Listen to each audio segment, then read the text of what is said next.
2050 সালের মুরগিগুলো এতটাই আধুনিক হয়ে গিয়েছিল যে তারা নিজেরাই নিজেদের ডিম ফাটিয়ে বাচ্চা বের করে নিত। এমনকি কোনো কোনো মুরগিরা তো তাদের ডিমগুলোকে মেশিনের মধ্যে ঢুকিয়ে বাচ্চা বের করে নিত।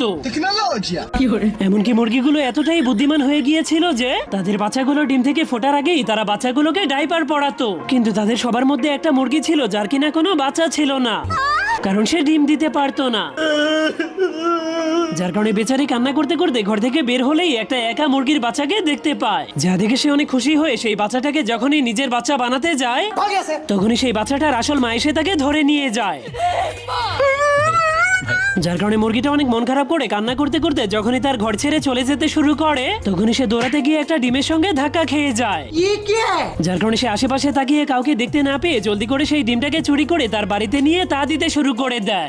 কিন্তু তখনই হঠাৎ করে সেই ডিমটা ফুটে বাচ্চা বের হতে শুরু করে দেয়। কিন্তু এ কি, তার ডিম থেকে তো কচ্ছপের বাচ্চা বের